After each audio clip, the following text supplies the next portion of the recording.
Everyone, I am possible class में आप सभी का स्वागत है। इस वीडियो में हम डिस्कस करने वाले हैं 6 स्टैंडर्ड की ज्योग्राफी का लेसन नंबर 5 पृथ्वी के प्रमुख परिमंडल। आप लोग को पता है कि ये जो चैप्टर है ना, ये सीटेट के लिए बहुत ज़्यादा इंपॉर्टेंट है और इसमें से बहुत सारे क्वेश्चन जो है आपको सीटेट के एग्जाम में देखने को मिलेंगे। तो आप क्या कर सकते हैं, पेन और बुक अपनी हाथ में ले लीजिए और जो भी आपको इम्पोर्टेंट लगता है और जो भी मैं इम्पोर्टेंट बताऊंगी वो अभी से आप अपने नोट्स बनाना स्टार्ट कर दीजिए, ताकि सीटेट के एग्ज़ाम में अब कोई भी भूल नहीं होनी चाहिए और इस बार सीटेट की एग्ज़ाम आपकी क्लियर होनी ही चाहिए। ठीक है, तो चलिए स्टार्ट करते हैं लेसन नंबर 5। जैसा कि आप पहले अध्याय में पढ़ चुके हैं, ये मैं आपको बता दूं कि इससे पहले हम लेसन नंबर 1, 2, 3 एंड 4 ये हम क्लियर कर चुके हैं, कंप्लीट कर चुके हैं। जिसने नहीं देखा आप जाके देख सकते हैं। ओके, तो पहले अध्याय में पढ़ चुके हैं कि जो पृथ्वी है ना, वो एकमात्र ऐसा ग्रह है जहाँ पर जीवन है। ओके, और वहाँ पर ही मानव है जो है वो जीवित रह सकता है। क्यों रह सकता है? क्योंकि जीवन जीने के लिए जो भी हमें आवश्यक तत्व की ज़रूरत पड़ती है, जैसे कि भूमि, जल तथा हवा, ये सारी चीज़ें जो हैं वो पृथ्वी पर मौजूद है। ठीक है, पृथ्वी की जो सतह है ना, वो ऐसी है जिसमें पर्यावरण के 3 महत्वपूर्ण घटक आपस में मिलते हैं। ओके, कौन से हैं वो 3 घटक? पहला जो है, एक दूसरे को प्रभावित भी करते हैं। तो पृथ्वी का जो ठोस भाग होता है ना, जिस पर हम रहते हैं, उसे भूमंडल कहा जाता है। ठीक है, जिससे मतलब कि हम चलते हैं, जो सड़क होता है ना, सड़क कितना कठोर होता है देखा होगा ना आपने, तो उसे क्या कहा जाता है? भूमंडल कहा जाता है, जिसे इंग्लिश में कहा जाता है लिथोस्फीयर। ठीक है, सेकेंड जो है ना घटक, वो है कि गैस की जो परतें होती है ना, जो पृथ्वी की चारों ओर, पृथ्वी को चारों ओर से घेरती है, उसे कहा जाता है वायुमंडल। फॉर एग्जाम्पल, अगर ये हमारा अर्थ है ब्लू कलर का, ठीक है, तो येलो कलर का अगर मैं हवा बना दूँ, तो ये जो हवा होती है ना, वो क्या करती है, हमें हमारे अर्थ को प्रोटेक्शन प्रोवाइड करती है। ठीक है, जहाँ पर क्या क्या कौन सी गैसेस पाई जाती है? ऑक्सीजन, नाइट्रोजन, कार्बन डाइऑक्साइड तथा और भी दूसरी गैसें पाई जाती है। तो एग्जाम में ये क्वेश्चन आता है कि हवा में कौन सी गैसें पाई जाती है, तो आपको ये पता होना चाहिए। ठीक है, कि ऑक्सीजन, नाइट्रोजन और कार्बन डाइऑक्साइड, तो भाई कार्बन डाइऑक्साइड तो ये तीनों तो होते ही होते हैं। ठीक है, इसके अलावा भी दूसरी गैसें पाई जाती है। पृथ्वी के बहुत बड़े भाग में क्या पाया जाता है? जल पाया जाता है, जैसे कि आपको पता ही है, राइट, कि 71% क्या है भाई? वाटर है, 28% ही क्या है? लैंड है। तो जिसे हम क्या कहते हैं? जलमंडल कहा जाता है। इसको क्या बोलते हैं? जलमंडल, मतलब कि हाइड्रोस्फीयर। ठीक है, और जलमंडल में जल की सभी अवस्थाएं होंगी, जैसे कि बर्फ जो है वो भी जलमंडल का हिस्सा होगा, जल और जलवाष्प भी जलमंडल का ही हिस्सा होगा। ठीक है, अब नेक्स्ट जो है उसको बोलते हैं जीवमंडल। ठीक है, तो जीवमंडल जो है वो एक ऐसा सीमित क्षेत्र है जहाँ पर स्थल, जल एवं हवा एक साथ मिलते हैं। मतलब कि ये तीनों चीज़ों का वहाँ पर क्या होता है? इंटरैक्शन होता है, और जहाँ सभी प्रकार के जीव पाए जाते हैं। ठीक है, तो हम लोग जो ह्यूमन बींग्स है या एनिमल्स है, वो सब लोग कहाँ रहते हैं? जहाँ पर ये तीनों का क्या होता है? इंटरैक्शन होता है, तीनों का मिश्रण होता है। जहाँ सिर्फ स्थल रहेगा और जल और हवा रहेगा, वहाँ पे भी लाइफ जो है वो पॉसिबल नहीं है। जहाँ पे सिर्फ जल रहेगा, ठीक है, स्थल और हवा नहीं रहेगा, तो भी लाइफ पॉसिबल नहीं है। तो हमें जीवन जीने के लिए ये तीनों चीज़ का होना बहुत ज़्यादा ज़रूरी है। ठीक है, अब हम लोग धीरे धीरे ये तीनों घटक के बारे में पढ़ेंगे। ठीक है, तो ये जो 3 घटक है उसको भी याद रखिएगा, क्योंकि एक भी एग्ज़ाम में पूछा जाता है। ठीक है, तो फर्स्ट है भूमंडल, सेकंड है वायुमंडल और थर्ड है जलमंडल। और ये जो तीनों का मिश्रण जहाँ पे होता है उसे कहा जाता है जीवमंडल। ठीक है, अब देखते हैं भूमंडल। तो पृथ्वी के ठोस भाग को भूमंडल कहा जाता है। जैसे कि हमने लिथोस्फीयर में पढ़ा ना, ये जो भूमंडल है उसमें हम पहले ही पढ़ चुके हैं कि जो ठोस भाग होता है, इसको लिख लीजिएगा, हाँ मैं बता रही हूँ आपको। तो जो ठोस भाग होता है उसे भूमंडल कहा जाता है। यह जो होता है भूपट्टी की चट्टानों तथा मिट्टी की पतली परतों का बना होता है। देखा होगा आपने जो सड़क है हमारा वो किसका बना होता है भाई, मिट्टी मिट्टी का ही बना होता है, ठीक है, जिसमें जीवों के लिए पोषक तत्व भी पाए जाते हैं।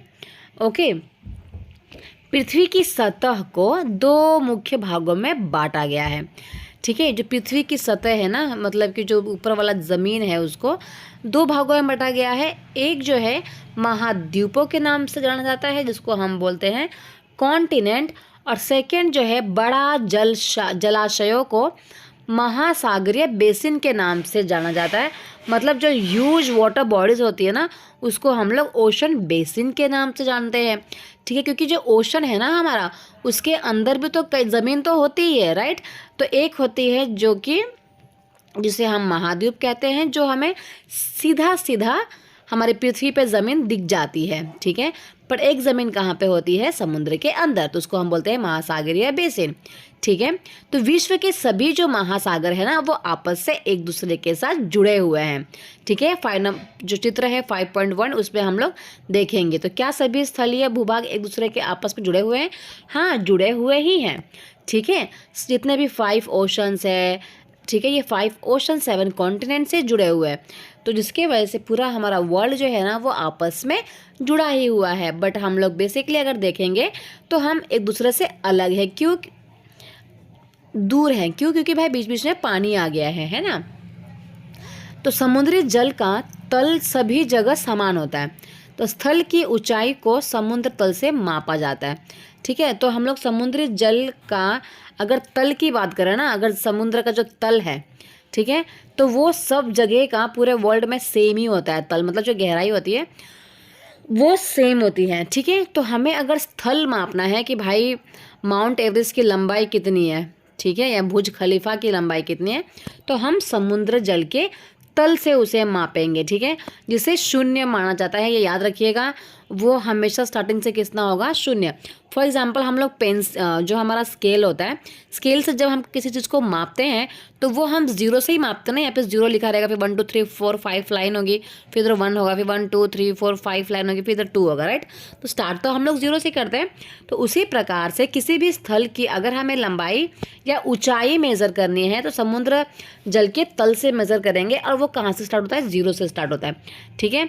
अब आ गया है हमारा ये डायग्राम, थोड़ा छोटा कर लिया जाए इसको, ठीक है। अब देखिए यहाँ पे कितने टोटल ओशंस कितने हैं वो आपको पता होने चाहिए, ठीक है। कितने कॉन्टिनेंट है वो भी आपको पता होना चाहिए।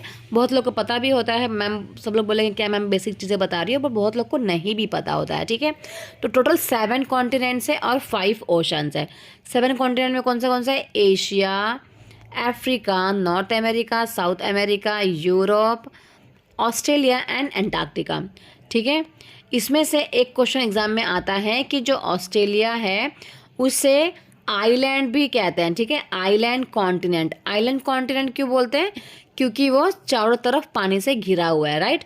तो चारों तरफ पानी से घिरा होता है, और चारों तरफ पानी, बीच में लैंड, उसको क्या बोलते हैं हम लोग, आइलैंड बोलते हैं, ठीक है। सबसे छोटा कॉन्टिनेंट कौन सा है, तो सबसे छोटा कॉन्टिनेंट भी आपका यूरोप ही है। सबसे बड़ा कॉन्टिनेंट कौन सा है, मैप देख के ही आपको समझ में आ रहा होगा, ये एशिया है, ठीक है। अब देखिए यहाँ पे 5 ओशंस कौन से हैं, तो एक है आपका प्रशांत महासागर जिसे हम क्या बोलते हैं, पैसिफिक ओशन, ठीक है। सेकंड है आपका हिंद महासागर जिसे हम कहते हैं इंडियन ओशन। थर्ड है आपका दक्षिणी महासागर जिसे हम कहते हैं सदर्न ओशन, ठीक है। फोर्थ है आपका अटलांटिक महासागर, ओके, और फिफ्थ है आपका आर्कटिक महासागर, ओके। तो कितने हैं, 5। अब देखो समुद्र के अंदर क्या है, तल है, मतलब कि ज़मीन है। तो जितने भी ओशंस है ना आपस में कैसे हैं, कनेक्टेड हैं, ठीक है।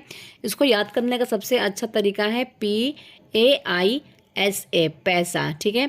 P से होता है आपका पैसिफिक ओशन, A से होता है आपका अटलांटिक ओशन, I से होता है आपका इंडियन ओशन, S से होता है आपका सदर्न ओशन, और A से होता है आपका आर्कटिक ओशन। सबसे बड़ा जो ओशन होगा कौन सा होगा, P से, पैसिफिक ओशन, ठीक है। सबसे छोटा सबसे लास्ट वाला होगा ये कौन सा है, आर्कटिक ओशन। तो आई होप आपको समझ में आ गया होगा। चलिए अब आगे बढ़ते हैं, ठीक है। अगर वीडियो समझ में आ रही है तो चैनल को सब्सक्राइब कर लीजिएगा और लाइक कमेंट जरूर कीजिएगा और अपने फ्रेंड्स को भी शेयर कर दीजिएगा ताकि वो भी अभी से हार्डवर्क करना स्टार्ट कर दें। ओके, चलिए, तो विश्व का सबसे ऊंचा जो शिखर है ना वो है हमारा माउंट एवरेस्ट, जिसकी समुद्र तल से अगर हम लंबाई नापें तो वो है 8,848 मीटर वो ऊंचा है। कितना है? 8,848 मीटर कितना है वो ऊंचा है। ठीक है, और विश्व का सबसे गहरा भाग प्रशांत महासागर का मेरियाना गर्त है। मतलब कि देखिए, जो हमारा माउंट एवरेस्ट है ना वो तो ज़मीन के ऊपर है, जिसकी हाइट कितनी है भाई? 8,848। इसको हम मेज़र कहाँ से करेंगे? समुद्र के तल से। ठीक है, समुद्र का जो तल होगा नीचे वाला, वहाँ से हम क्या करेंगे? उसको मेज़र करेंगे। ठीक है, अब ये जो मरियाना गर्त है इसको याद रखिएगा, लिख लीजिएगा आप। ठीक है, ये एग्जाम में आया हुआ है। तो मरियाना गर्त जो है वो कौन से ओशन में है? तो प्रशांत महासागर में है। ठीक है, तो हमारा समझ लो ये प्रशांत महासागर है। गर्त का मतलब होता है कि ज़मीन के मतलब कि समुद्र के अंदर एक क्या है, मतलब आपने देखा होगा कि समुद्र के अंदर भी छोटे मोटे पत्थर होते हैं, छोटे मोटे पहाड़ जैसे होते हैं। ठीक है, तो उसे क्या कहा जाता है? गर्त कहा जाता है। ओके, हिंदी में उसे कहा जाता है ट्रेंच। तो ये जो गहराई है ना उसके बीच में, मतलब एक जगह इतना गहरा है, इतनी ज़्यादा गहराई है, कितनी है? 11,022 मीटर। मतलब कि हमारे माउंट एवरेस्ट से भी गहराई में क्या है? पैसिफिक ओशन के अंदर मरियाना गर्त है। ठीक है, जिसकी लंबाई कितनी है? 11,022 मीटर। ये याद रखिएगा, एग्जाम में आया हुआ है। ठीक है, क्या आपने कभी कल्पना की है कि समुद्र की गहराई पृथ्वी के सबसे ऊंचे भाग से इतनी अधिक भी हो सकती है ना? तो समुद्र की गहराई जो है ना वो क्या हो सकती है? पृथ्वी के सबसे ऊंचे भाग से भी अधिक हो सकती है। देखो, मतलब सबसे ऊपर वाला भाग हमारा क्या है? Mount Everest. पूरे इंडिया मतलब पूरे वर्ल्ड में सबसे माउंट एवरेस्ट सबसे ऊंचा है, बट इससे भी ज़्यादा गहराई समुद्र के अंदर पाई गई है। ठीक है ना? चलिए अब इसको पढ़ लेते हैं और इसके जो महाद्वीप वाला टॉपिक है वो हम नेक्स्ट क्लास में करेंगे। आई होप को समझ में आ रहा होगा। तो देखो, क्या आप जानते हैं कि न्यूजीलैंड के एडमंड हिलेरी तथा भारत के तेंजिंग नोर्गे शेरपा 29 मई 1953 को पृथ्वी के सबसे ऊंचे शिखर मतलब कि माउंट एवरेस्ट पे चढ़ने वाले पहले व्यक्ति बने थे। ठीक है, ये याद रखिएगा नाम। न्यूजीलैंड के थे कौन? Edmund Hillary. ठीक है, अब भारत के कौन थे? तेंजिंग नोर्गे शेरपा।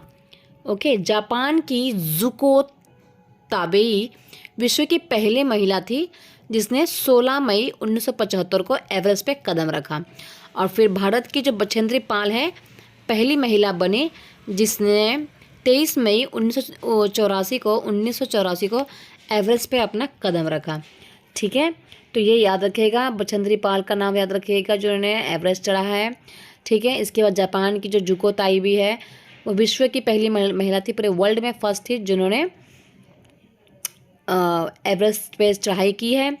और इसके बाद न्यूजीलैंड के थे एडमंड हिलेरी और भारत के थे तेंजिंग नोर्गे शेरपा। इन सब का नाम याद रखिएगा। नेक्स्ट क्लास में हम लोग महाद्वीप के बारे में पढ़ेंगे और इसके बाद हम लोग ओशंस के बारे में पढ़ेंगे। ठीक है, इतना ही है मतलब कि चैप्टर तो नेक्स्ट क्लास में ख़त्म हो जाएगा। तो आज के लिए इतना ही, मिलते हैं नेक्स्ट वीडियो में। वीडियो अगर अच्छी लगी है चैनल को सब्सक्राइब कर लीजिएगा, लाइक कमेंट शेयर ज़रूर कीजिएगा। अभी से पढ़ाई करना स्टार्ट कर दीजिए ताकि जो एग्ज़ाम के बाद आपको एग्ज़ाम आने के लिए फिर आपको दिक्कत ना हो। ठीक है, तो thank you so much everyone सुनने के लिए। मिलते हैं नेक्स्ट वीडियो में। Bye bye.